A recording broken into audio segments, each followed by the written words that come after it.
आवाज कहाँ चली गई?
हम्म।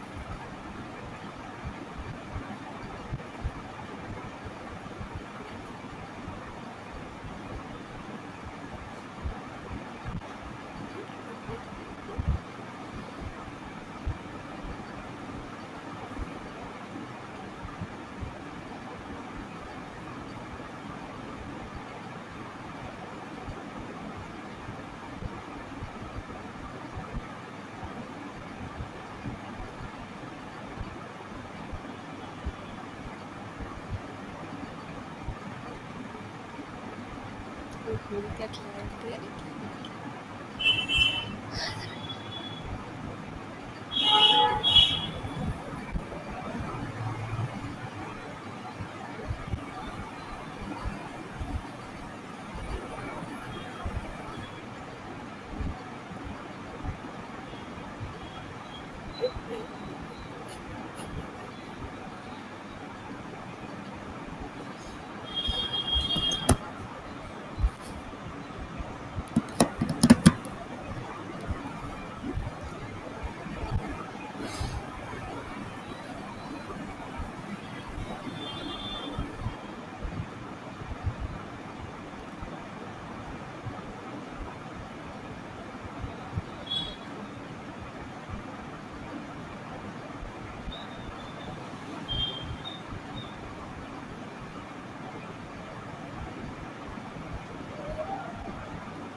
वो तो बढ़िया मतलब है।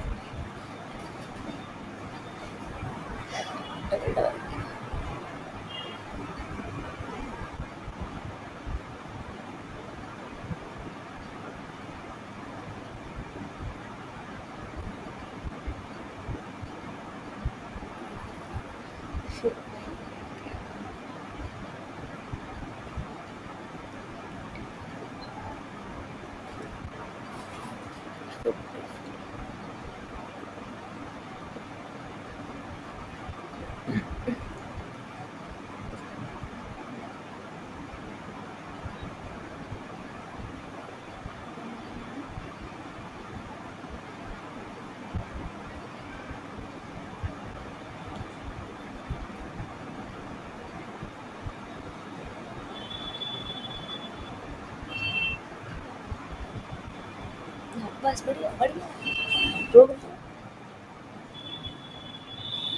अबे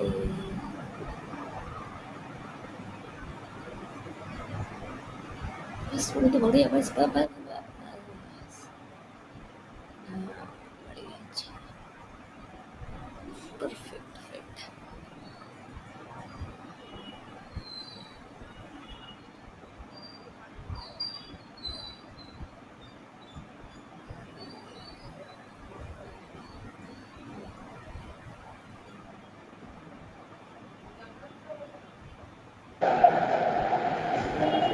बेटा ये साबिन बेटा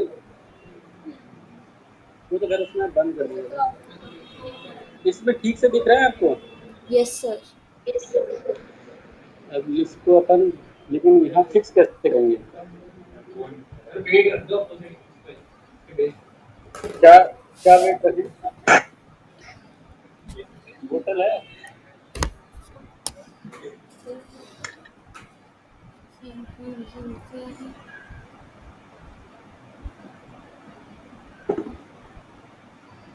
क्या लग रहा है? बस बढ़िया ऐसे ही लगा दो चले थोड़े आगे नहीं, मैं बस ये चाहता हूँ कि ये गिरे ना। जो लोग यहाँ बैठे हैं ना उनको पेमेंट करना पड़ेगा अगर इसमें कुछ होता है तो। ठीक है,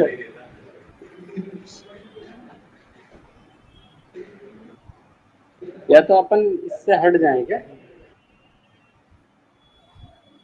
क्या लगता है?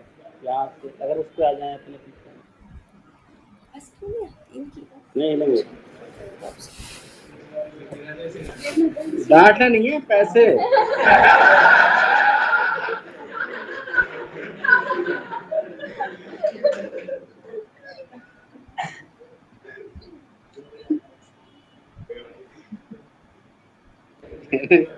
खुद के साथ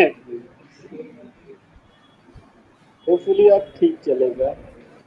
इसको तो मैं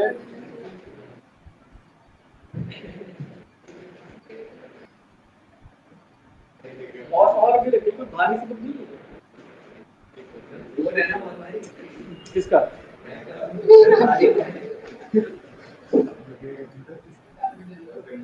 नहीं मतलब मैं चाहता हूँ कि थोड़ा इसको भी सपोर्ट मिल जाए ना, ताकि ये फिक्स सही हो जाए।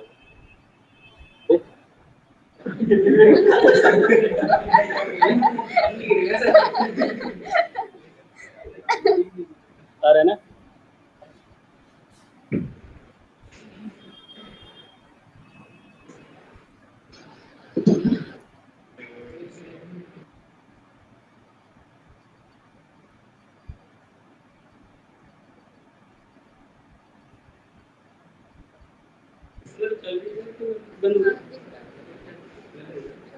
मीटिंग चल रही है ना?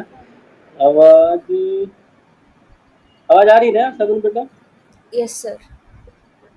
ठीक है, हाँ तो ये ठीक है। हाँ भाई, अब बताओ पेन दे दीजिए। कोई थोड़ा कितना करा देते अब कम कर देंगे। रेट तो कुछ कर लेते हैं।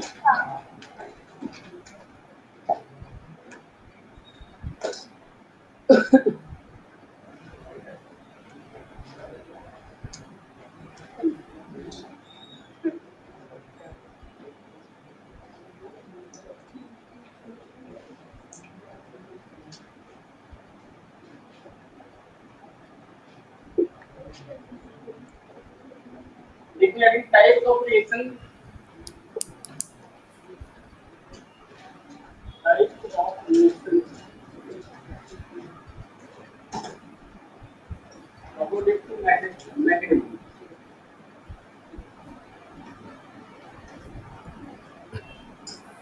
Types of reactions according to mechanism.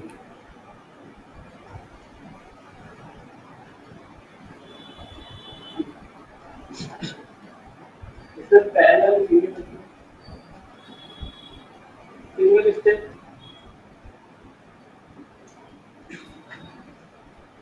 Single step elementary, एक बार नाम बताया हमने, ये करें तो sir. Simple reaction,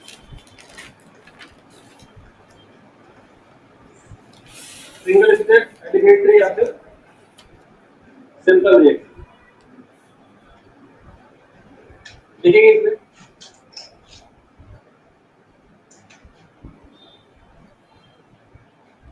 It occurs only in one step. It occurs only in one step. इसी बंद कर रहा है क्या आपने? ये वाला चला, ये वाला लिंक है। नहीं ऐसी बात नहीं है, चल रहा है। पीछे वाला चल रहा है। करके सीधी और बंद करता है।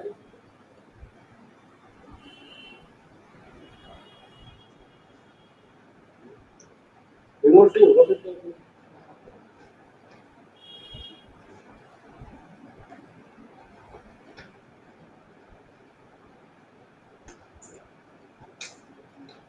नहीं हुआ।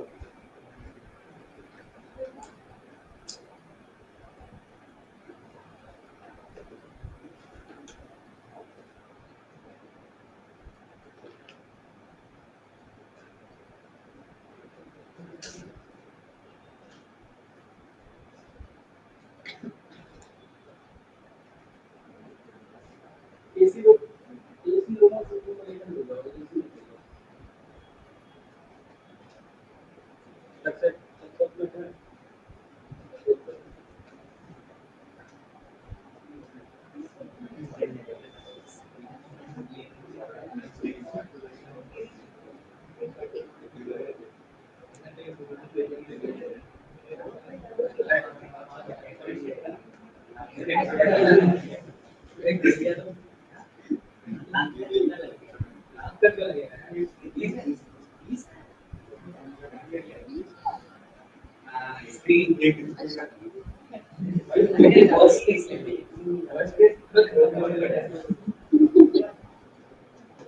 नहीं टच ऑप्शन नहीं है, जो रूल नंबर है। आज क्या लिखा है मैंने कुछ बेटा गर्ल्स ओनली ना सेकंड लाइन लिखिए no reaction intermediate is found no reaction intermediate is found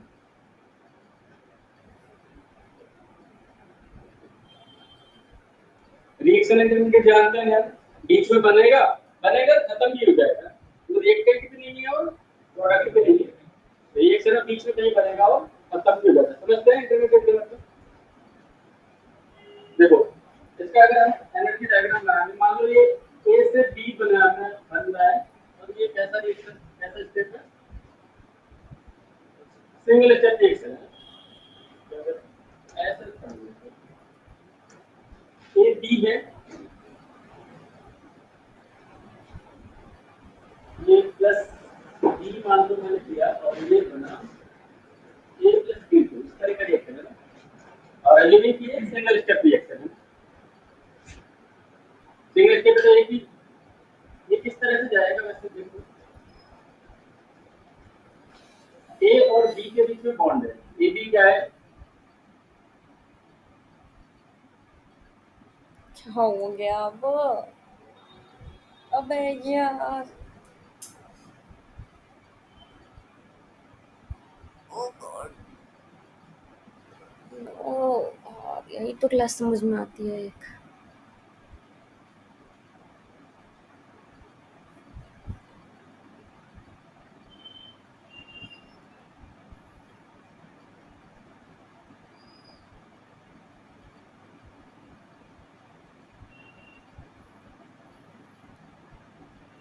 sir आपका वीडियो पॉज हो गया।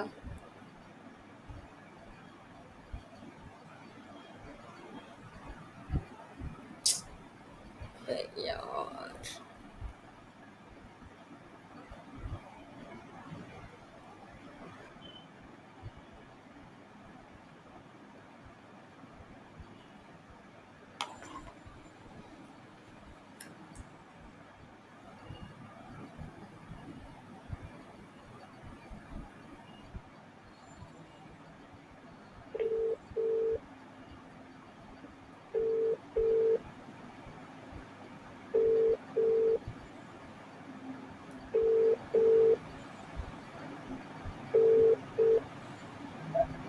Hello sir, sorry for disturbing again, but chemistry के टीचर का मीटिंग से लीव हो गया।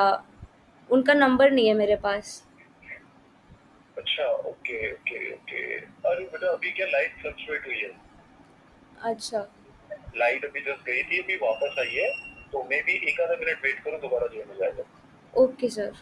ताकि मैं तुम्हें ना एक बट अभी तो मैं खुद भी क्लास में हूँ बट कोई ना अभी तो पढ़ लो फिर मैं नंबर भी शेयर करता हूँ ओके सर। है ना ठीक ओके।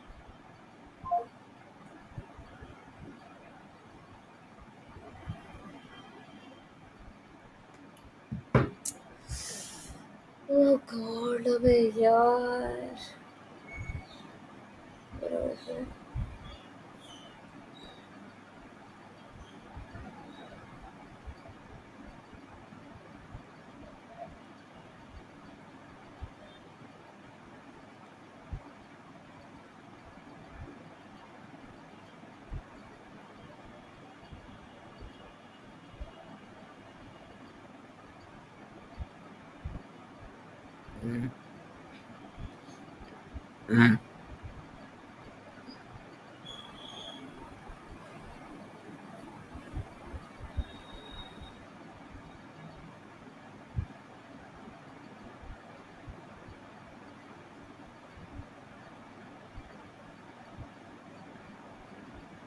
कहाँ गए यार?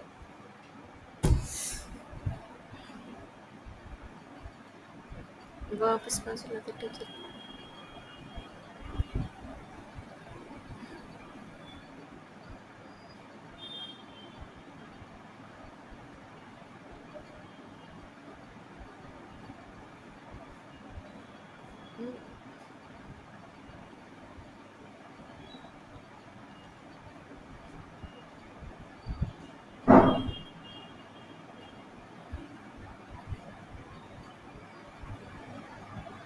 आ गए, आ गए।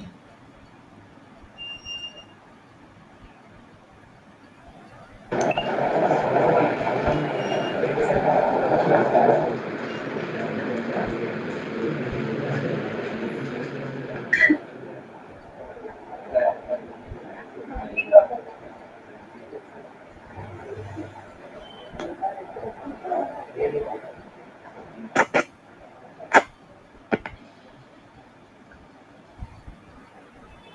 बेटा, अभी आ रही है आवाज? डबल बेटा, सर बहुत कम आवाज़ आ रही है आपकी। बहुत कम आवाज आ रही है।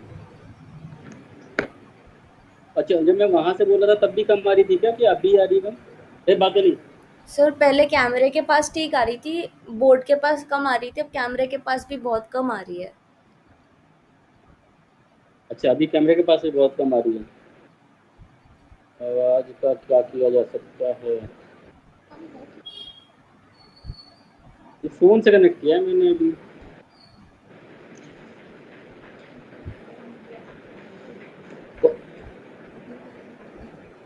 कान वान का है तो सही बात, ईयरबड्स वगैरह।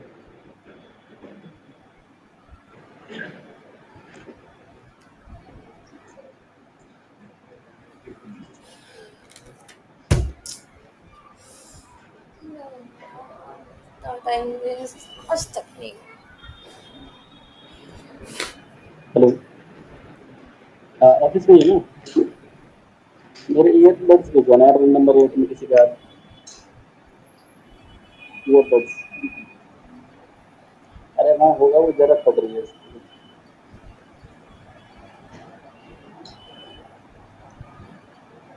किसी से भिजवा दो, कोई हो तो। ठीक है,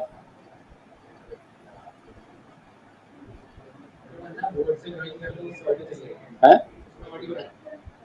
बोर्ड में ऑडियो और डिस्प्ले।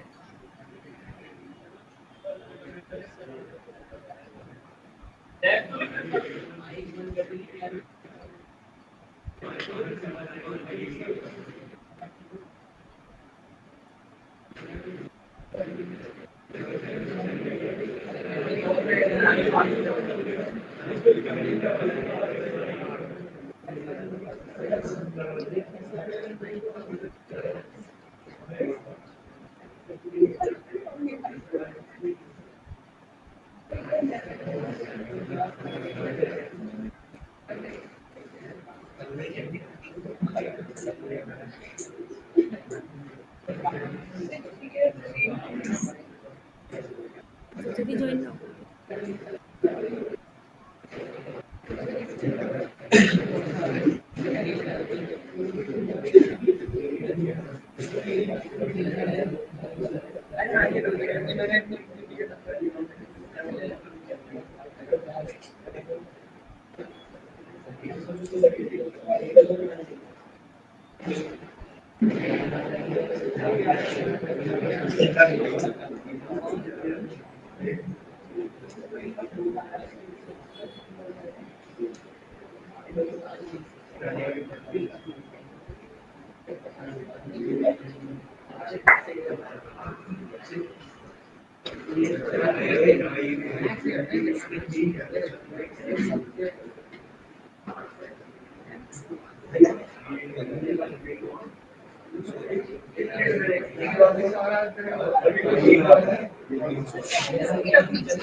हाँ, अब बताना था एक बार सेकंड बेटा, अभी आ रही है आवाज सही? Yes sir.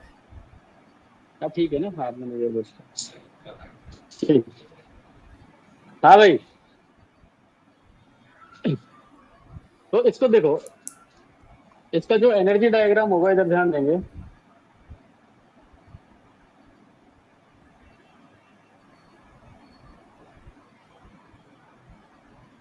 यहाँ एनर्जी लिया अपन ने ना, और यहाँ reaction progress.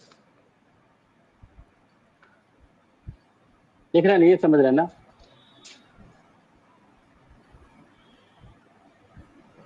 Depending upon exothermic या एंडोथर्मिक, ये तो आप समझते हैं ना।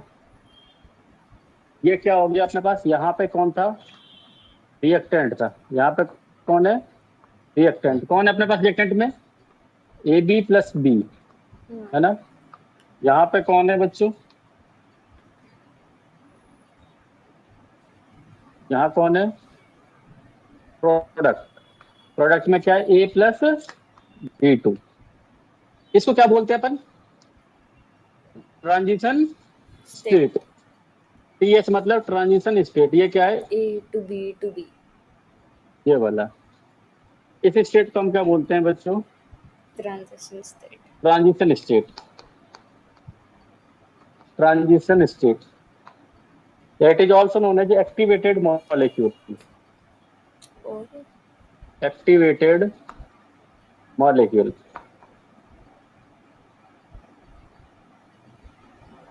देखो ट्रांजिशन स्टेट का मीनिंग मैंने शायद पहले 11th में भी बताया होगा आप लोगों को, जब हम ये ऐसे डायग्राम का भी रिएक्शन प्रोग्रेस वाले पढ़े हैं हमने पहले के भी, नहीं ना। तो फर्स्ट टाइम शायद सुन रहे हो, फर्स्ट टाइम सुन रहे हैं word transition state.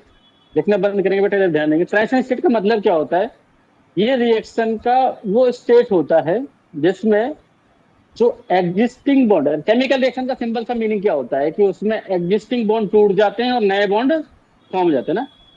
Chemical reaction का सिंपल से मीनिंग क्या है कि existing bonds are broken and new bonds are formed. तो ये ट्रांजिशन स्टेट या एक्टिवेटेड मॉलिक्यूल वो स्टेट होता है जिसमें एग्जिस्टिंग बॉन्ड कौन सा वाला था, ए वाला। Existing bond is not completely broken and new bond is not completely formed. समझ पा रहे ना, ये वैसा स्टेट है, बॉन्ड टूट रहा है और बन भी रहा है ना। तो इस स्टेट में इस मॉलिक्यूल की एनर्जी क्या होती है, सबसे ज्यादा होती है, पीक पे होती है ना। मतलब ऐसे समझो कि इसमें दोनों बॉन्ड की एनर्जी है, ये वाला भी है और ये वाला भी है ना। तो हाईली अनस्टेबल का स्टेट होता है। दूसरा ये रिएक्शन इंटरमीडिएट नहीं है, रिएक्शन इंटरमीडिएट नहीं है। मतलब रिएक्शन इंटरमीडिएट में तो क्या होता, मान लो जैसे ए से बी बन रहा है, तो पहले क्या बनेगा, ए से सी बनेगा, फिर सी से क्या बनेगा, बी। तो वो तो डिफरेंट होगा। हर स्टेप का क्या होता है, ए से सी गया है, इसमें भी एक ट्रांजिशन स्टेट होगा, और जब सी से डी बनाया तो इसमें भी एक ट्रांजिशन स्टेट होगा। तो हर स्टेप में क्या होता है, एक ट्रांजिशन स्टेट होता है। ट्रांजिशन स्टेट का सिंपल सा मतलब निकालें तो क्या होगा, वो स्टेट जिसमें नए बॉन्ड कंप्लीटली फॉर्म नहीं हुए हैं और एग्जिस्टिंग बॉन्ड कंप्लीटली टूटे नहीं है। समझ पा रहे हैं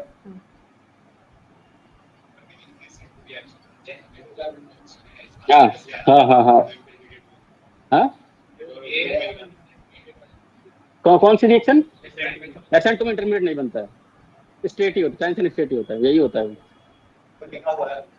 कौन सी बुक में लिखा हुआ है, एनसीईआरटी में नहीं, ट्रांजिशन स्टेट होगा। नहीं नहीं नहीं, गलत इंटरप्रेट कर रहा है। ट्रांजिशन स्टेट रिएक्शन इंटरमीडिएट नहीं होता है। रिएक्शन इंटरमीडिएट को ना हम रिएक्शन कंडीशन को कंट्रोल करके हम सेपरेट भी कर सकते हैं, बट इसको हम सेपरेट नहीं कर सकते हैं ट्रांजिशन स्टेट को। इसकी प्रॉपर्टीज में लिखा रहूंगा, ये बना दो। SN2 में इंटरमीडिएट नहीं होता, SN1 में बनता है। एनसीईआरटी में तो डेफिनेटली नहीं लिखा होगा, किसी ने लिखा है तो वो गलत ही है, और ट्रांजिशन स्टेट ही होता है ना।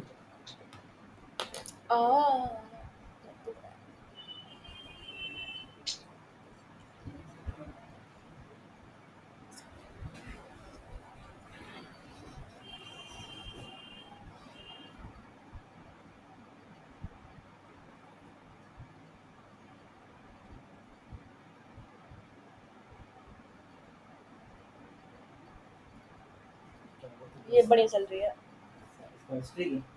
केमिस्ट्री की हमेशा बड़ी चलती, फिजिक्स की हमेशा बेकार चलती है। ये तो बढ़िया चल रही है। तेरे को ऐसी तो चाहिए थी फिजिक्स की। हाँ अब कर दी ना उन्होंने, मैंने कहा था उनको कराने को, करा दी। हाँ तो ये तो बढ़िया चल रही है। आवाज आ रही है पूरी। हाँ कहाँ आ रही है? अभी वो कुछ बोल नहीं रहे। अभी बढ़िया आ रही थी बस।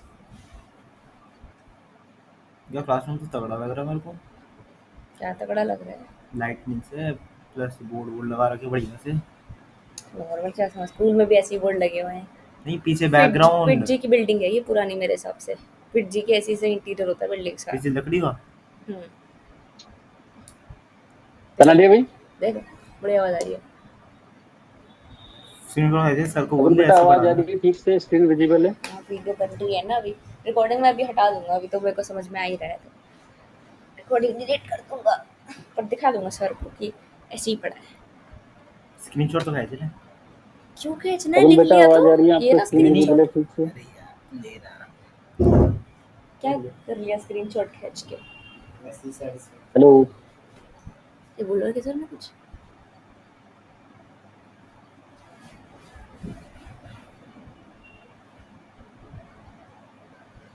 हेलो क्यों कहा? हेलो हेलो शगुन बेटा, आवाज आ रही है? Yes sir.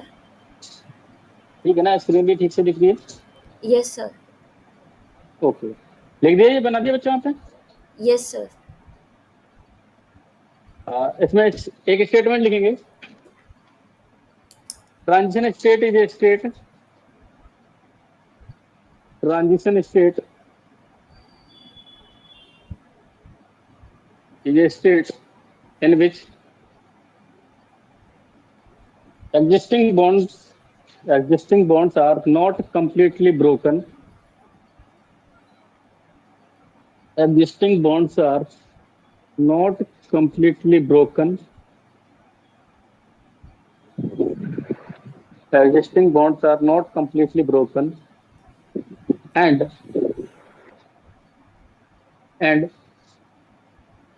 new bonds are not completely formed, and new bonds are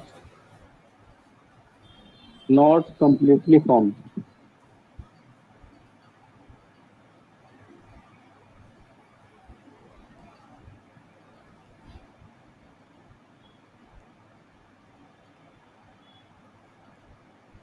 second line लिखेंगे,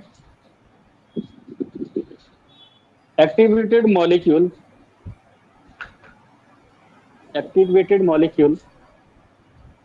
cannot be separated.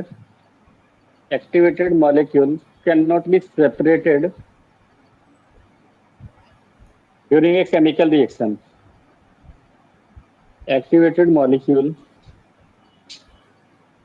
cannot be separated during a chemical reaction.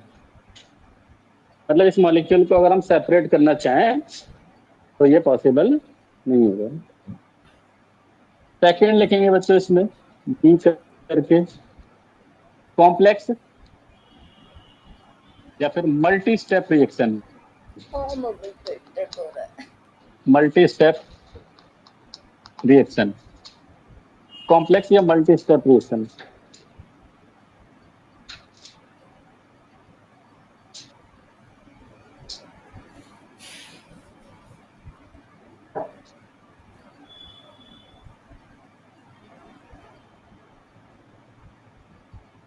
देखेंगे इसमें, it occurs in multiple steps. It occurs in multiple steps. Next line लिखना, reaction intermediates are formed. Reaction intermediates are formed.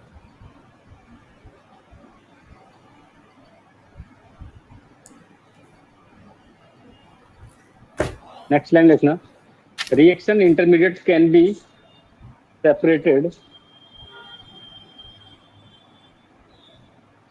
Reaction intermediates can be separated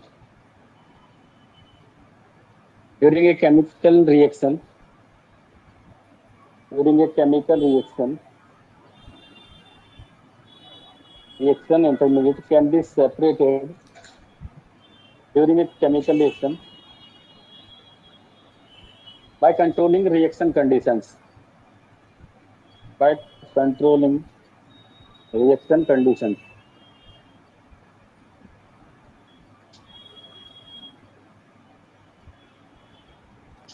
इधर ध्यान देंगे, जैसे मान लो अपने पास reactant are से प्रोडक्ट पी बनना है ना, और ये रिएक्शन कैसा है, कॉम्प्लेक्स है। कॉम्प्लेक्स है तो मल्टीपल स्टेप में होगा। लेट्स से इसके दो स्टेप हैं, स्टेप फर्स्ट और स्टेप सेकंड। सेकंड। 3 मान लेते हैं ना, स्टेप थर्ड। 2 भी हो सकते हैं, एक से ज्यादा हो तो फिर तो कॉम्प्लेक्स हो गया। मान लो पहले लेट से आर से क्या बना, ए बना, फिर ए से क्या बना, कुछ बी बना, और बी से फाइनली क्या बना, पी। प्रोडक्ट पी बना। तो ये 3 रिएक्शंस हो गए एक तरह से ना। और इनमें से जो ये 3 स्टेप्स है ना, 1 2 3, ये each step is elementary step है ना, सिंगल स्टेप है, ये तो अपने आप में अकेले ही है ना। तो ये हर स्टेप क्या है, एलिमेंट्री स्टेप है या सिंगल स्टेप है। अब आर तो क्या है बच्चों, रिएक्टेंट, पी क्या है, प्रोडक्ट। इनके अलावा जो बने हैं ए और बी, ये क्या होंगे बच्चों, reaction intermediate. Intermediate. Reaction intermediate, समझ पा रहे हैं क्या। अब देखो इसका अगर हम एनर्जी डायग्राम बनाए तो कैसा सा बनेगा, यहाँ एनर्जी लिया अपन ने और यहाँ रिएक्शन प्रोग्रेस।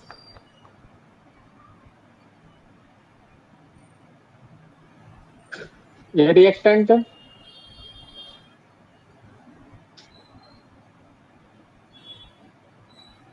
ऐसा सा बना है।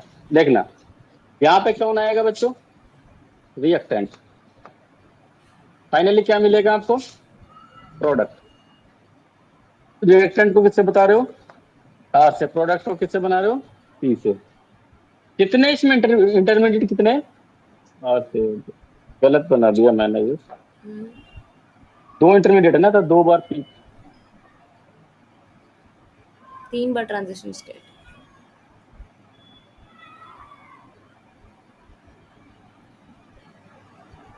ऐसा था ना। अब ये पी को ऊपर ज्यादा, ये तो डिसाइड होता है कि कितना एनर्जी है, एक्टिवेशन एनर्जी, उसके बेसिस पे। तो अभी तो उस पर मत जाना कि कौन सा ऊपर होगा कौन सा नीचे होगा। ये हर स्टेप का एक ट्रांजिशन स्टेट होगा, तो ये ट्रांजिशन स्टेट कौन सा हुआ, R2A। फर्स्ट। ये transition state A to B। Second, और ये transition state B to P। Third. हर एलिमेंट्री स्टेप का एक ट्रांजिशन स्टेट होता है, तो कितने एलिमेंट्री स्टेप है, 3, तो इनका ट्रांजिशन।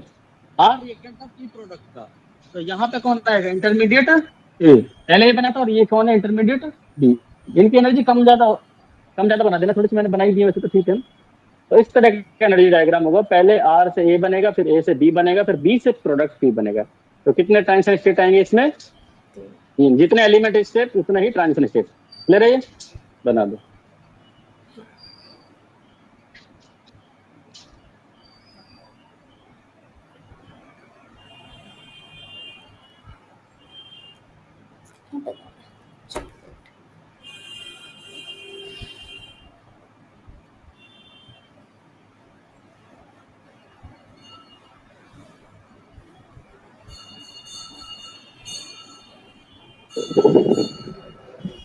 कैमरा में छेड़ने एकदम बढ़िया बना हुआ है।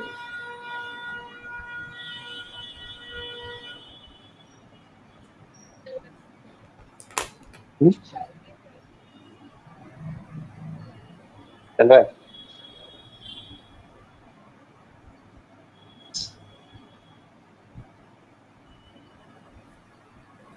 चल रहा है, इसमें ये ब्लिंक नहीं करा ना।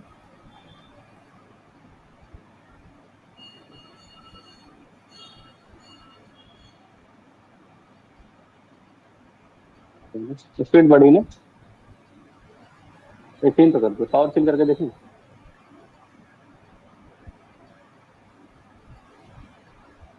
मुझे लगता है कूलिंग नहीं कर रहा है, हवा ही दे रहा है।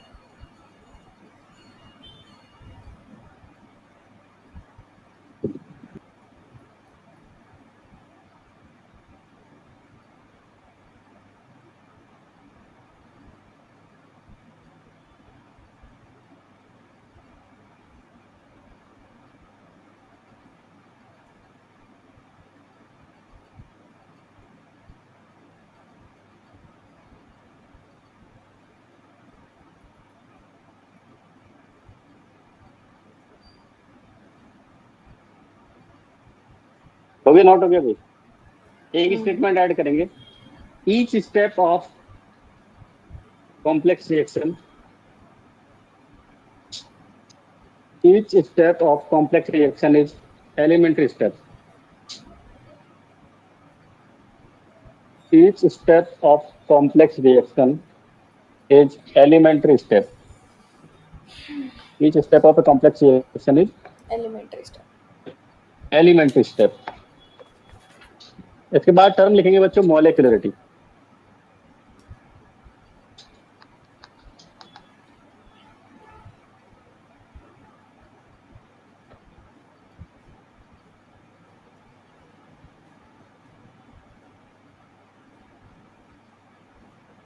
और अगेन ये चीज भी हम रिएक्शन को देख के नहीं बता सकते कि वो कितने स्टेप की रिएक्शन होगी, है ना.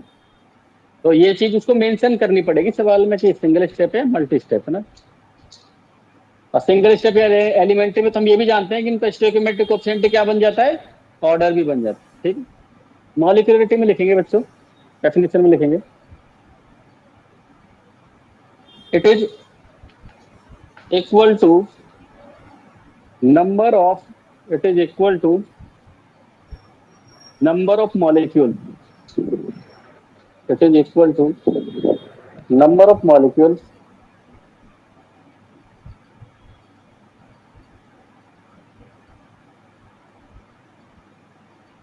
taking part in RDS. elementary reaction. It is equal to number of molecules taking part in elementary reaction. Elementary reaction में जितने मॉलिक्यूल्स पार्ट लेते हैं वही क्या हो जाएगा, मॉलिक्यूलरिटी हो जाएगा. और करके लिखना बच्चों ओ आर. और दूसरा definition it is equal to, और करके नया डेफिनेशन दूसरे लाइन में. ठीक है, कोई ना लिख दो. It is equal to number of reactant molecules. It is equal to number of reactant molecules which must collide simultaneously. It is equal to number of reactant molecules which must collide simultaneously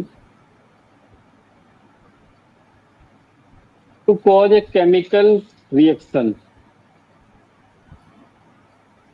To cause a chemical reaction. Cause a chemical reaction.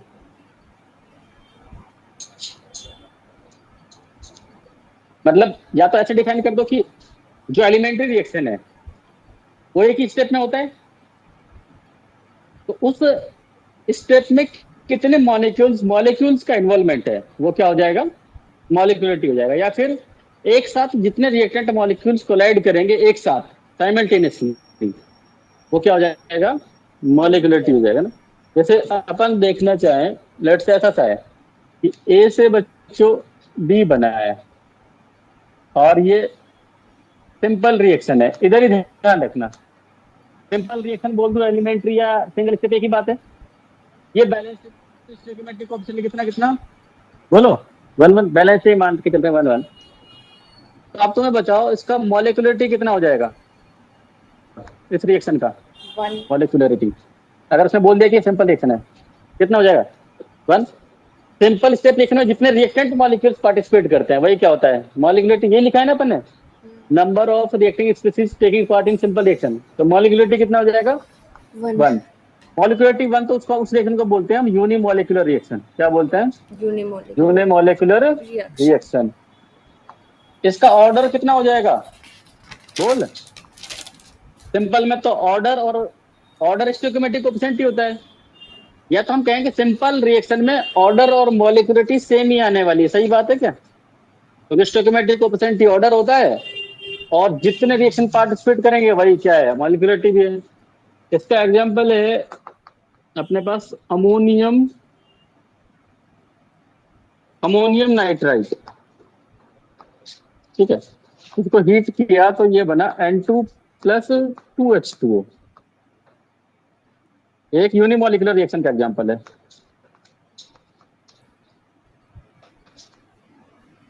Ammonium nitride से N2 + 2H2O बना, unimolecular है. मतलब इसका molecularity कितना होगा, 1 होगा. और अगर यूनिमॉलिक्यूलर एक ही स्टेप में हुआ है तो फिर ये भी ऑर्डर भी क्या ही होगा, 1 ही है ना. इस तरह का एग्जांपल लिख दो.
इसमें मैंने दूसरा एग्जांपल बायोमॉलिक्यूलर का लिखा है, 2HI को हीट कर दो तो I2 प्लस H2 बन जाए। अच्छा इधर देखना, तो अगर ये ए बी मिलकर के सी बना रहे हैं, एक ही स्टेप में होना है, तो ए को बी से टकराना पड़ेगा ना एक साथ ही, तभी तो ये सी बनेगा। तो कितने मॉलिक्यूल कोलाइड कर रहे हैं? 2, तो मॉलिक्यूलरिटी कितनी हो जाएगी? 2। ठीक है। हाँ, मैं बोला कि जैसे ये दोनों मिलकर ए और बी मिलकर सी बना रहे हैं, और ये एलिमेंट्री रिएक्शन है, तो मतलब ये एक साथ ही टकराने चाहिए। इधर से ए टकरा रहा है और इधर से बी आ रहा है, ए भी एक साथ टकराएंगे तभी सी बनेगा। तो एक साथ कितने मॉलिक्यूल टकरा रहे हैं? 2, तो मॉलिक्यूलरिटी कितनी हो जाएगी? 2। हम वैसे तो इसको पहली वाली डेफिनेशन से लिख सकते हैं कि एलिमेंट्री में जितने पार्टिसिपेट करेंगे वही क्या हो जाएगा, 2 हो जाएगा। इनमें तो सेम ही आएगी एलिमेंट्री रिएक्शंस में, एलिमेंट्री में सेम आएगी, एलिमेंट्री में सेम ही आएगी ऑर्डर और मॉलिक्यूलरिटी।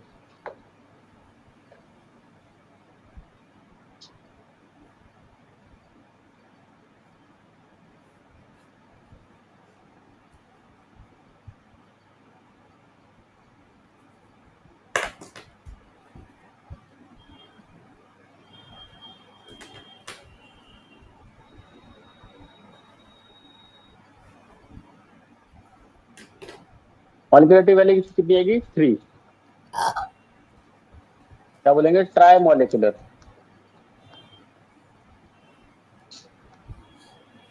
ऑर्डर कितना आएगा इसमें? 1 + 2 3। ऐसे से होगा बच्चों ये। ए का पार्टिकल है, इधर से 2 बी आने चाहिए एक साथ, लेकिन ऐसे ही होगा ना। अगर हमें सी बनाना है तो दो बी को एक साथ टकराना पड़ेगा और एक ए को, तभी सी बनेगा ना। 3 मॉलिक्यूल्स के इन्वॉल्वमेंट है ना, 3 मॉलिक्यूल से एक साथ टकराएंगे तभी सी बनेगा। इसका एग्जाम्पल जो है एनसीईआरटी में दे रखा है वो है 2NO + O2 से 2NO2 बना है ना।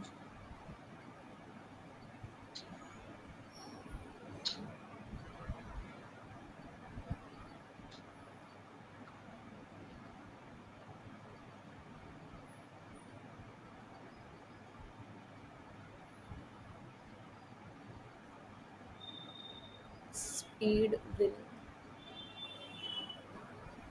this way.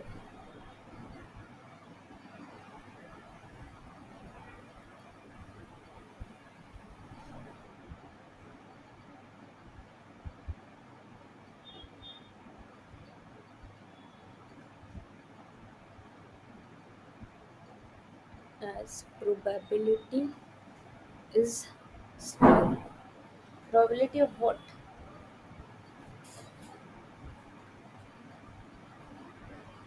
इधर ध्यान देना, एक बार लिखना बंद करना। मैंने यहाँ पे ट्राई मॉलिक्यूलर में ये लिखा है, ट्राई मॉलिक्यूलर रिएक्शन का तो स्पीड है वो स्लो होगा। उसका रीजन में लिख रहा हूँ क्योंकि प्रोबेबिलिटी बहुत कम होगी। प्रोबेबिलिटी किस चीज की?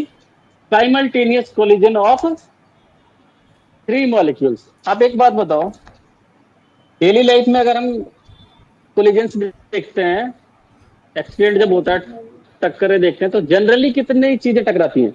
2। बाइक से साइकिल टकरा जाए, 2 बाइक टकरा जाए, कार से बाइक टकरा जाए। तो डेली लाइफ में जो होता है कोलिजन, उसमें हम देखते हैं तो मोस्टली कोलिजन बायोमॉलिक्यूलर होती है ना। मॉलिक्यूलरिटी 2 से ज्यादा पॉसिबल तो है, ऐसा बात नहीं कि पॉसिबल नहीं है, बट उसकी प्रोबेबिलिटी क्या होगी? कम होगी।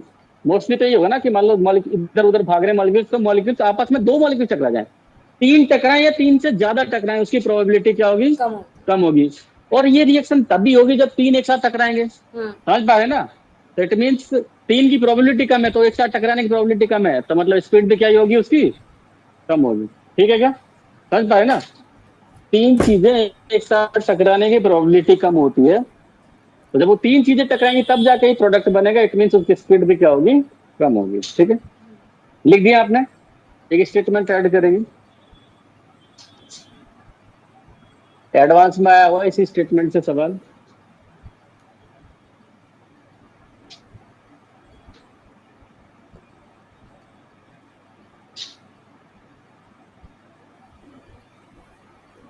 ठीक है, molecularity greater than 3, molecularity greater than 3 is rare, molecularity greater than 3 is rare as probability of simultaneous collision, as probability of simultaneous collision between more than 3 particles is very small. Probability of, because probability of simultaneous collision between more than 3 particles is very small. और 3 से ज्यादा particles टकराए तो बहुत कम possibility, बहुत कम probability है। It means molecularity 3 से ज्यादा होना बहुत रेयर बात है। समझ पा रहे हैं क्या? है ना। स्टेटमेंट एडवांस में आया हुआ, हम वो करेंगे, पीवाई को देखेंगे। तो इस स्टेटमेंट को उसमें पूछा था करेक्ट इनकरेक्ट स्टेटमेंट वाला आता है ना, तो उसको हम सही बोलेंगे, क्योंकि 3 से ज्यादा तो 3 में ही बहुत कम चांस है, 3 से ज्यादा तो बहुत रेयर होगा। क्लियर है? स्टेटमेंट सेकंड स्टेटमेंट लिखेंगे इसमें। Next, value of molecularity will be always natural number. Value of molecularity will be always natural number, मतलब 1 2 3 यही हो सकती है ना, 4 नेगेटिव नहीं होगी और 0 नहीं होगी फ्रैक्शन में ना। इट कैन नॉट बी, इसी में लिख दो continuation, it can not be negative, 0 और fractional. It can not be negative, 0 और fractional. It can not be negative, 0 और फ्रैक्शनल। समझ पा रहे हैं स्टेटमेंट? नंबर ऑफ मॉलिक्यूल से तो 1 2 3 4 यही हो सकता है। नेगेटिव में मॉलिक्यूल्स नहीं हो सकते हैं, 0 नहीं हो सकती है ना। जबकि ऑर्डर ऑफ मॉलिक्यूलरिटी में कंपैरिजन पूछ लेते हैं कई बार, है ना, स्कूल वगैरह में। ऑर्डर की वैल्यू नेगेटिव भी पॉसिबल है, 0 भी पॉसिबल है और फ्रैक्शन में भी आ सकता है ना। नेक्स्ट स्टेटमेंट लिखेंगे,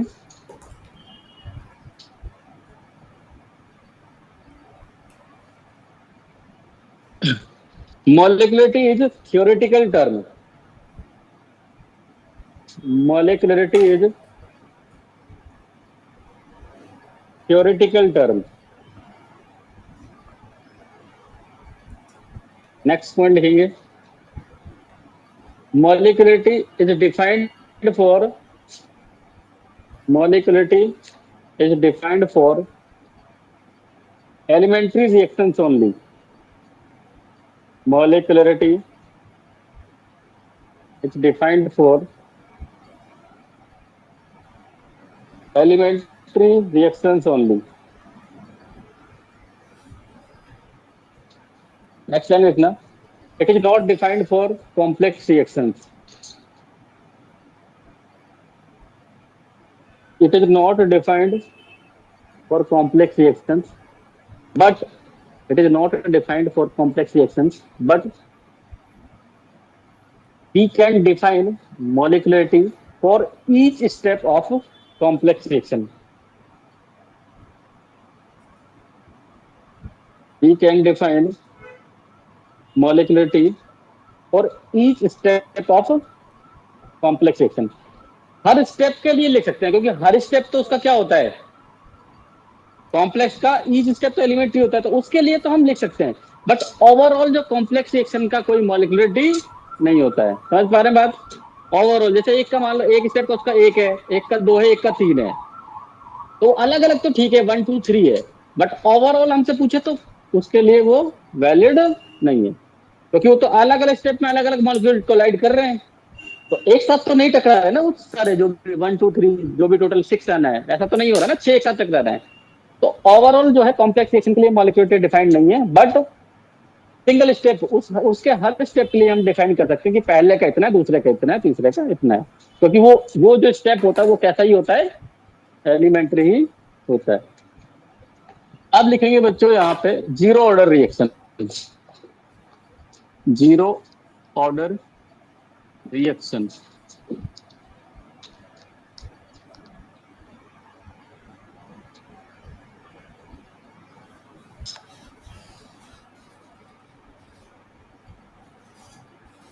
इधर ध्यान देंगे आप सब लोग, लिखना बंद कर देंगे। एक रिएक्शन में है जिसमें रिएक्टेंट ए मान लेते हैं ना, रिएक्टेंट ए कन्वर्ट हो रहा है बच्चों प्रोडक्ट बी में, और ये जीरो ऑर्डर का है। रिएक्टेंट ए प्रोडक्ट बी में कन्वर्ट हो रहा है तो जीरो ऑर्डर का है। तो जीरो ऑर्डर का है तो हम रेट का एक्सप्रेशन क्या लिख सकते हैं बच्चों? Rate is direct concentration of A की पावर कितना? जीरो। सही है क्या? बोलो। नहीं। जीरो ऑर्डर का नहीं, पहले ही मैंने लिख दिया। T is equal to zero पे इसकी concentration, T is equal to zero पे मैं इसको X ए नोट बोल दूं, सी नोट बोल दूं, या स्मॉल ए नोट बोल दूं ना। कई बार ए नोट लिखा होता है, सी नोट लिखा होता है, या ए नोट। मैं सी यूज करता हूँ बट बुक्स में कहीं कैपिटल ए नोट लिखा होता है, कहीं note. T is equal to zero पे ये बिल्कुल भी नहीं। नहीं होगा। टाइम टी पे, टाइम टी पे ए नोट को मैं लिख रहा हूँ एटी, ए नोट को क्या लिख रहा हूँ? एटी। सी नोट को मैं क्या लिख रहा हूँ? सीटी। CT। अगर सी यूज कर रहे हैं तो ये वाला, ए यूज कर रहे हैं तो ये वाला। ये तो समझ में आ रहा है ना? हम्म। तो एक ही बात है, डिफरेंट बुक में डिफरेंट यूज करता है। मैं जनरली सी वाला यूज करता हूँ। और ये ए नोट में ऐसा ना बच्चों, एक्स चला गया, यहाँ लिख देता हूँ। ए नोट में से कितना चला गया? एक्स चला गया। तो तुम ही बताओ वो कितना बनेगा? बी। X। एक्स बन जाएगा। सही है क्या? हाँ। समझ में आ रही है मेरी बात? हम्म। ये कहानी। अब देखो, रेट का अगर हम लिखें तो रेट को हम कैसे लिख सकते हैं? स्टोइकोमेट्रिक कोएफिशिएंट तो 1 ही है, तो minus D A upon D T, ये लिखूंगा। रिएक्टेंट के लिए माइनस आता है ना, minus D A upon D T is equal to, proportionality का साइन हटा दो तो कांस्टेंट आता है ना।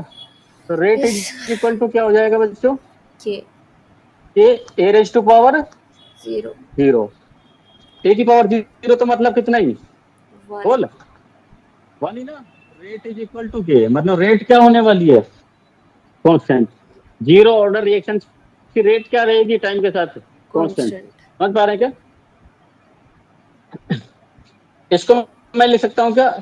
Minus D A by D T को के बराबर रेट ही है। बोलो। इसको मैं ऐसा लिख सकता हूँ क्या? It is plus D B by D T. बोल। Rate of formation of B, rate of consumption of B और ओवरऑल रेट ऑफ रिएक्शन बराबर ही होंगी तीनों, क्योंकि स्टोइकोमेट्रिक कोएफिशिएंट कितना है? Is it clear? अच्छा जी, पहला तो ये मान लो ये बनवा ले, तुमसे ग्राफ बना दे। यहाँ तो रेट ले ले और यहाँ पे कंसंट्रेशन ऑफ ए ले ले। किसकी कंसंट्रेशन ले ले? ए की कंसंट्रेशन। मतलब कंसंट्रेशन ए को आप वेरी कराओ तो रेट पे क्या इफेक्ट पड़ेगा? कुछ नहीं। कांस्टेंट कंसंट्रेशन पे डिपेंड नहीं करते। किसके बराबर रहेगी रेट सर? K। ऑलवेज के बराबर। समझ पा रहे हैं क्या? रेट कांस्टेंट रहने वाली है ना? समझ पा रहे हैं ना? कंसंट्रेशन चेंज कराने से रेट पे कोई इफेक्ट नहीं पड़ेगा। अब आगे सर अपने पास आया minus D A upon D T. इसकी वैल्यू किसके बराबर है? के बराबर है। डी टी को उधर भेज दो तो ये क्या बन जाएगा बच्चों? Minus D A is equal to क्या बन जाएगा? के डी टी। सही है क्या? इसको इंटीग्रेट कर दो बच्चों, इसको इंटीग्रेट कर दिया। टाइम पहले कितना था? जीरो, बाद में कितना हो गया? Time T. कंसंट्रेशन एक ही, पहले कितनी थी? सी नॉट, अब कितना ले रहा हूं मैं? C T. मैं मोस्टली यही वाला यूज करूंगा ना, सी वाला। मतलब बता दिया मैंने किसका क्या मीनिंग है। डी एक्स का इंटीग्रेशन क्या? एक्स होता है तो ये क्या बनेगा? Minus upper limit minus lower limit, यही बनेगा क्या? बोल। ये क्या बनेगा? T minus zero. सही कर रहा हूँ क्या? बोल। तो ये माइनस मल्टीप्लाई कर दिया, क्या बनेगा? C naught minus C T is equal to के t. C naught minus C T is equal to के टी। यही बनेगा। C naught minus C T is equal to के टी। अब यहाँ से ग्राफ बना सकते हैं हम। जैसे अपने पास यहाँ पे तो अपन ने ले लिया C naught minus C T. यहाँ क्या ले लिया, T naught minus C T, और यहाँ पे मैंने ले लिया टाइम। तो ऐसा ही जाएगा क्या, स्ट्रेट पासिंग थ्रू ओरिजिन। अगर ये एंगल थीटा है तो स्लोप कितना होगा बच्चों, tan थीटा tan थीटा। इसकी वैल्यू किसके बराबर होगी, के k के बराबर, ठीक है। अच्छा जी, अगर मैं ग्राफ बनाना चाह रहा हूं T versus time T, concentration of A at time T versus time के बीच में, तो कैसा आएगा ये। मेरे हिसाब से तो देखो, इसको मैं ऐसे लिख सकता हूँ ना, y is equal to mx T plus c is equal to y is T equal naught to minus K T. देखना ये बने, ये बन mx। सकता है, Y equal to M X, हाँ Y equal to M X plus C से क्या कंपेयर करें तो ये क्या हो गया बच्चों, Y, y is equal to ये क्या C plus M X. mx कहाँ पे कट करेगा, इस पॉइंट पे वैल्यू कितनी होगी यहाँ पे, c टी नॉट, और कम ही होगी, नीचे की तरफ जाएगा, यहाँ पे कहीं ऐसे ही होगा, सही है क्या। इसका स्लोप कितना होगा बच्चों, minus k। अच्छा स्लोप में एंगल यहीं से लेते हैं क्या, हम्म tan थीटा कितना आ जाएगा, minus k। माइनस के ना। ये जो पॉइंट है ना जहां पे ये कट करेगा इसको, इसको बोलेंगे हम T100%। क्या बोलेंगे, T100%। क्या बोलोगे, T100%। वो टाइम जब 100% रिएक्टेंट किसमें कन्वर्ट हो गया है, प्रोडक्ट में। अच्छा ये एक फाइनाइट वैल्यू आएगी कि यहाँ पे निकाल भी सकते हैं क्या आप, T100% पे सीटी की वैल्यू कितना, 0 पुट करोगे तो T100% निकल जाएगा वहां से। c मतलब नॉट जो की जीरो ऑर्डर वैल्यू। रिएक्शन है वो फाइनाइट टाइम में खत्म हो जाती है, उनके लिए T100% निकाला जा सकता है। अच्छा हाँ क्या आ जाएगा सर, T100% का मतलब क्या, पहले तो T100% का मतलब क्या, टाइम इन विच 100% रिएक्टेंट जितना भी था इज कन्वर्टेड टू प्रोडक्ट। जितना भी रिएक्टेंट था सारा का सारा किसमें कन्वर्ट हो गया, प्रोडक्ट में। तो इस 100% वाले पे सीटी की वैल्यू क्या हो जाएगी सर, 0। समझना हमने क्या पढ़ा है, T naught minus C T is equal to क्या होता है, kt के टी। इसलिए T naught minus 0 is equal to के टी नॉट इक्वल टू 100%। तो टी 100% क्या हो गया, c नॉट। क्या होगा, के अपॉन अच्छा हाँ सॉरी सही है, k upon c not. T not upon c not upon k, हाँ वही वही वही टी नॉट अपॉन के। k।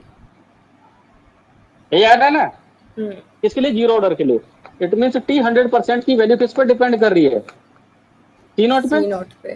टी नॉट मतलब क्या होता है, इनिशियल कंसंट्रेशन। हाँ आपने इनिशियल कंसंट्रेशन को डबल किया तो सी नॉट भी क्या हो जाएगा, टी बढ़ हाफ भी, टी जाएगा, 100% भी क्या हो जाएगा, डबल। समझ पा रहे ना, टाइम बढ़ेगा ग्राफ तो कैसा बनेगा, कंसंट्रेशन बढ़ोगे। हाँ ठीक है, बोल, T directly 100% versus concentration of A, यही आएगा मेरे हिसाब से तो। हाँ बोलो, अगर ये एंगल थीटा है तो स्लोप कितना आएगा, है 1/k।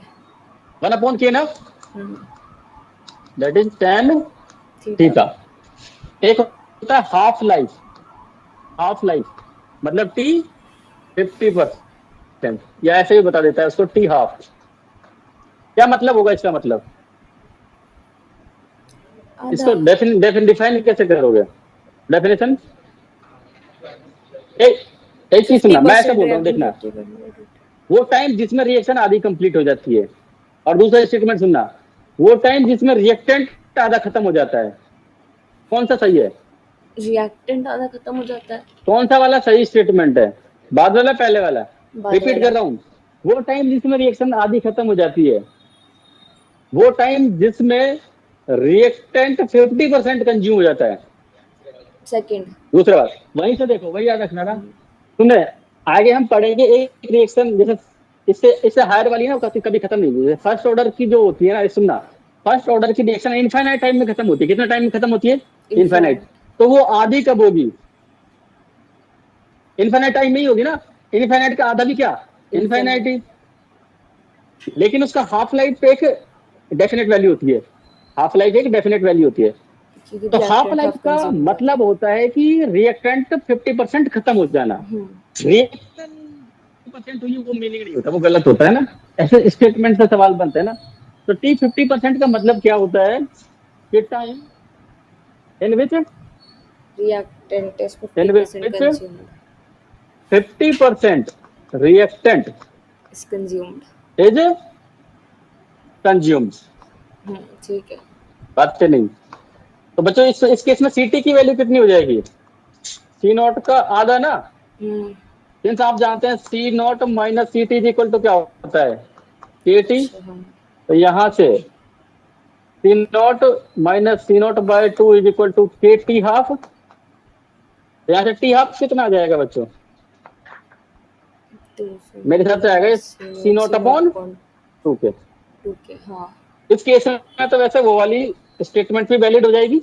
ये वाली 100% हो रही थी सी नॉट बाय के में और 50% हो रही है सी नॉट बाय टू के में। 2 के। इस केस में तो वो वाली स्टेटमेंट भी वैलिड हो जाती है कि रिएक्शन का आधा, बट यही याद रखना है आपको। तो यहाँ पे टी हाफ भी क्या आ रहा है बच्चों? T half is directly proportional to C C naught. Naught. इसका ग्राफ भी कैसे बनेगा? बनाओगे तो ऐसे ही बनेगा क्या? हाँ। चलो इतना तो लिखो। 300 पे एक ही कंसेंट्रेशन जीरो, तो जीरो ही तो कर दी। जीरो तो हो गई है, देखना इस पॉइंट पे तो जीरो ही तो है। हाँ मम्मी वॉशरूम सर को एक बार यस बोल किसकी दो। बात कर रहा है तू? कहाँ है? एक सेकंड एक सेकंड। किसकी बात कर रहा है तू? कौन से वाले की? नहीं, मैं तो ये बोल रहा हूँ कि ए की ए नॉट की सॉरी सॉरी सॉरी ए की इनिशियल कंसेंट्रेशन है ना। ए नॉट लिख दो यहाँ पर तो ज्यादा बेटर। ऐसे कर, ये कर दे सी नॉट ले लेना या ए नॉट। ए की इनिशियल कंसेंट्रेशन की बात कर रहा हूँ, सॉरी। इनिशियल कंसेंट्रेशन वैरी कर रहा हूँ तो सी नॉट पर डिपेंड कर रहा है ना। जैसे एक मोलर लेके लिया निकाला तूने, 2 मोलर लेके निकाला, 3 मोलर, तो बढ़ेगा ना टाइम। इनिशियल कंसेंट्रेशन नहीं है ना। ये कौन सी है? Initial concentration. हाँ ये ठीक ऑब्जर्व किया तुमने। और कोई डाउट?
पाकिस्तान बचा हुआ है क्या अभी तक के? क्या अपडेट है धीरज? पाकिस्तान का क्या सीन है? बचा हुआ है कि वो लिया है? तेरे घर में न्यूज नहीं चलता? अच्छा, गया था तू?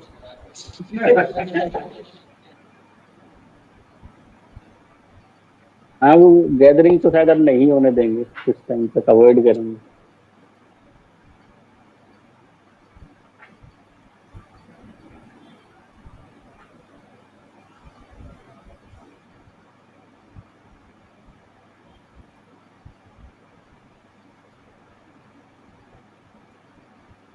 पागल हो रखा पाकिस्तान।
हो गया ये पेज, अगले पेज पे ना।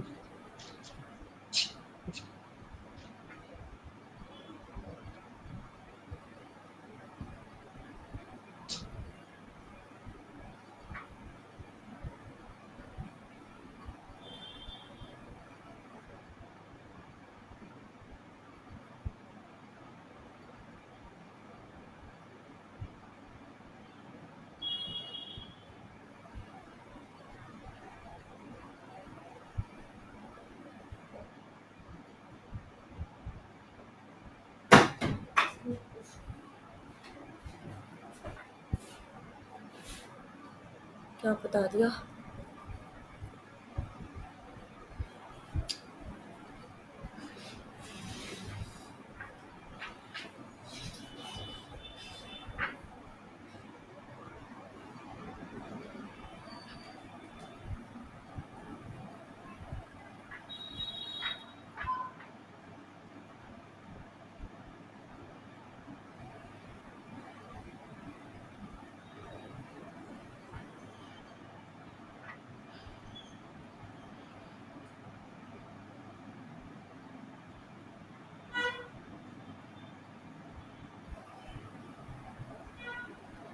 ओह,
हो गया। Zero order reactions are completed in finite time. आ रहा है ना सी नॉट बाय के से, के की वैल्यू फिक्स है। सी नोट आप लोगे उस हिसाब से तो 300% आ गया, 100% आ गया, मतलब फाइनाइट टाइम आ जाएगा उसका। फाइनाइट फर्स्ट ऑर्डर और सेकंड ऑर्डर वो अभी देखेंगे। ये वाली तो फाइनाइट में हो गई है ना। ये लिख दिया नहीं यहाँ तक। ये ग्राफ बनाना चाहें तो कैसे बनेगा इसका ग्राफ, हाफ लाइफ का, लेकिन ऐसा सही बनेगा आई थिंक। टी हाफ और ये इनिशियल कंसेंट्रेशन है, सी नोट ले लेते हैं ना, ऐसे ही जाएगा ये। इसका स्लोप कितना हो जाएगा 1/2 के ना, बोल।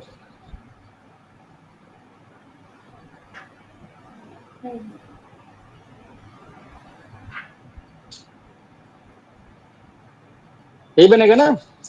Yes sir. अरे हाँ ना, कुछ तो बोलो।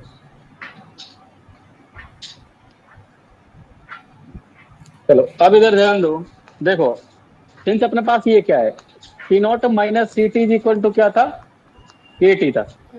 इधर ही ध्यान देना, सी नॉट को अपन ने ये लिखा था क्या, इट इज ए नॉट, और सी टी को मैं ए नॉट माइनस एक्स भी लिखा था क्या। हाँ। ये सब पुट कर दूंगा तो a naught minus a naught plus x is equal to क्या हो गया, के टी। यहाँ से एक्स इज इक्वल टू क्या हो गया, के टी। बोल, एक्स था क्या, बी की concentration T time amount dissociated है ना, ये तो था।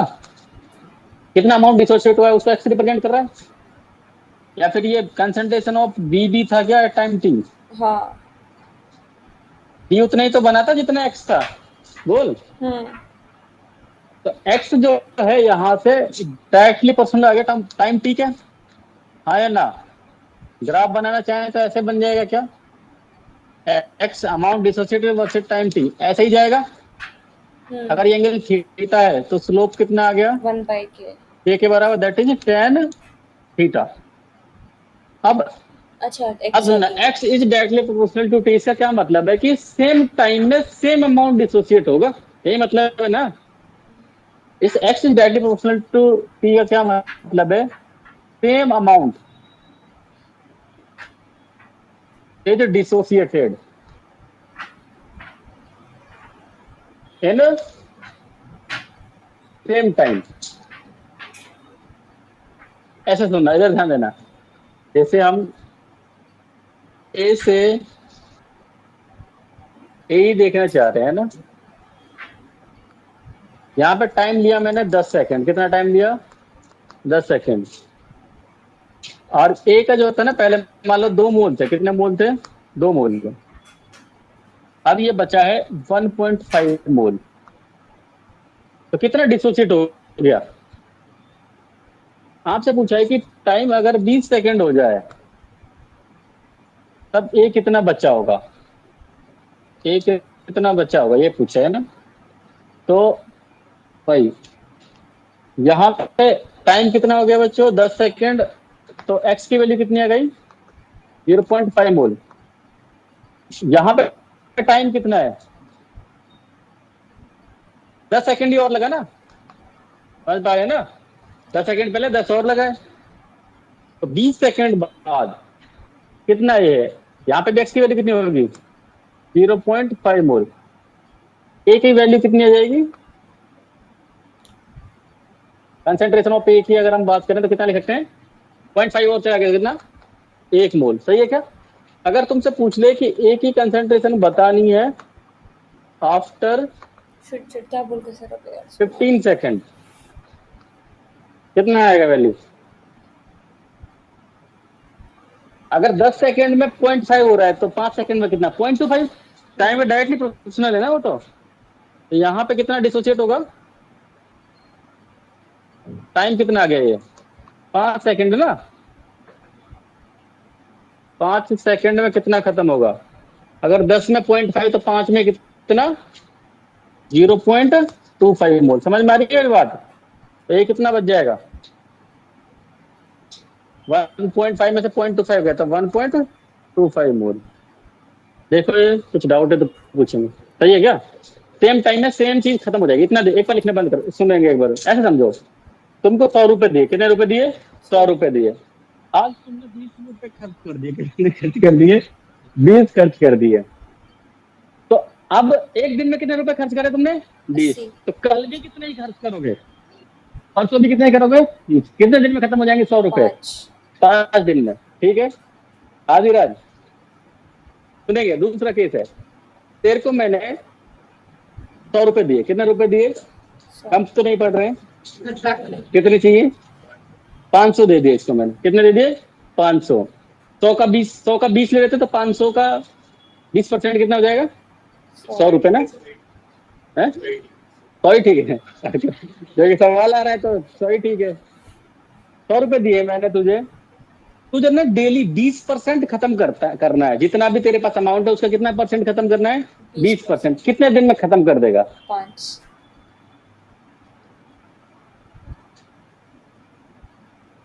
चल चल आसान बना देता हूँ, 50% खत्म करना है एक दिन में।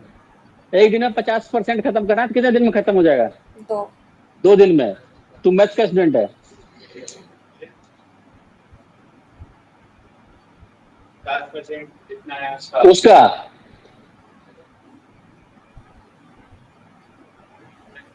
नहीं खत्म होगा ना कभी भी। समझ में आ रही है बात? अगर आपसे बोले कि एक दिन में उसका फिक्स परसेंटेज खत्म करना है, तब नहीं होगा। अगर वो अमाउंट फिक्स कर दे तो हो जाएगा ना। आप देखो, एक दिन में आपको 50% खत्म करना था, 50 बचेगा, कल 25 बचेगा, फिर उसका आधा, फिर आधा, ऐसे बचता ही जाएगा। ये केस होता है फर्स्ट ऑर्डर का। इसका होगा ये फर्स्ट ऑर्डर का जो हम पढ़ेंगे। तो अच्छा। ऐसे केस में कभी खत्म ही नहीं होगा ना, हम्म। थोड़ा थोड़ा बचता जाएगा। तो इसमें कितना टाइम लगेगा? इनफाइनाइट। तो वो होता है इनफाइनाइट का केस, ये लिमिट फाइनाइट का केस। समझ पॉइंट पा रहे पॉइंट हैं? कर सकते हो। तो सेम टाइम में सेम अमाउंट खत्म होगा। बस लिख दो, ये बना दो।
यार तू दे दे मेरे को 500 रुपये, मैं खर्च कर दूंगा उनके।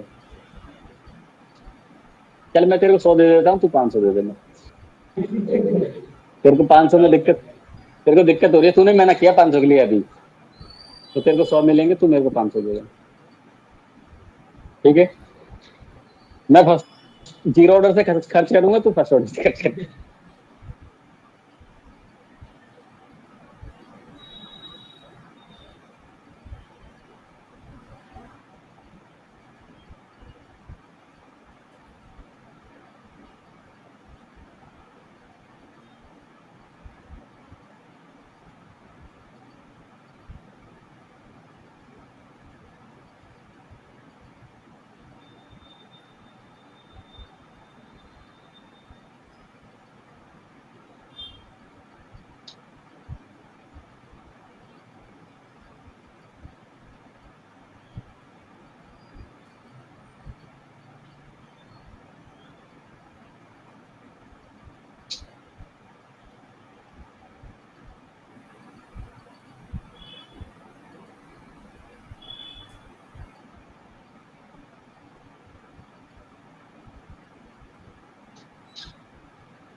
इनिशियल कंसंट्रेशन सी नॉट निकाल दे रखी है ना, कई बार पूछ लेता है कि 90% कितना होगा, 75% कितना होगा, निकाल तो हम सकते ही है ना।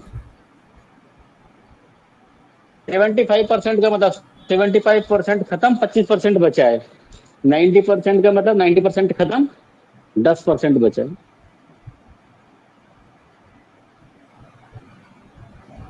इसमें तो मेरे हिसाब से देखो टाइम जो है डायरेक्टली प्रोपोर्शनली था ना, हाफ कितना हो गया था,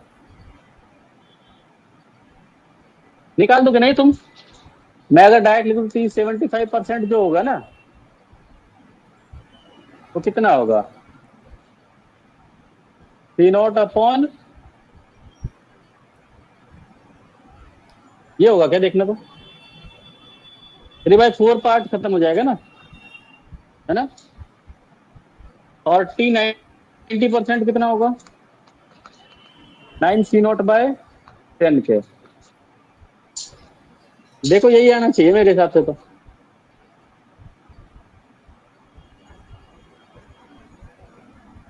कितना, सी नॉट बाय 4 के।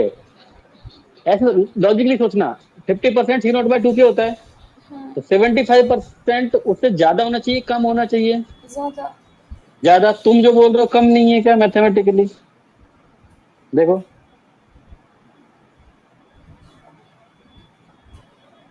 देखो ऐसे समझो इसको, तुम ऐसे समझो, टी 50% था ना, हम्म। तब जो सी टी था वो कितना था, सी नॉट बाय 2। टी 75% जो है तब क्या है, सी टी कितना है, सी नॉट बाय 4। अपने पास क्या होता है, C naught minus C T equal to क्या होता है, के टी। तो सी naught minus C naught by 4 is equal to के टी ना, है यहाँ से। एक देख लो, कर लोगे वैसे तो ये तुम,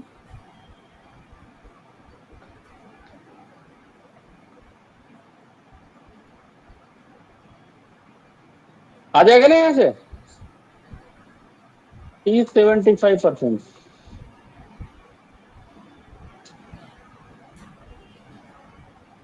टी सी नॉट बाय 4 के निकालेंगे ऐसे, 90% भी निकाल लोगे ना। कोई डाउट है तो पूछो पूछो, किसी को आ रहा है। 90% चलो निकाल ही दो ना, खत्म करो, ये तो तुम्हारे सामने इतना है। तुमको तो बस मतलब पता हो, टी 90% है, टी टी कितना हो जाएगा बच्चों, सी नॉट बाय 10। 90% गया ना, 10% ऑफ सी नॉट, हाँ सही यही आएगा ना। तो सी naught minus C naught by 10 ये इक्वल टू के है, आगे ना।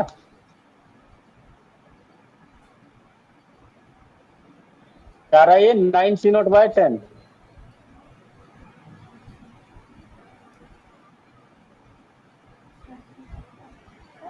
सही है ना। चलो बाकी फिर नेक्स्ट क्लास में देखते हैं। एन किसका है,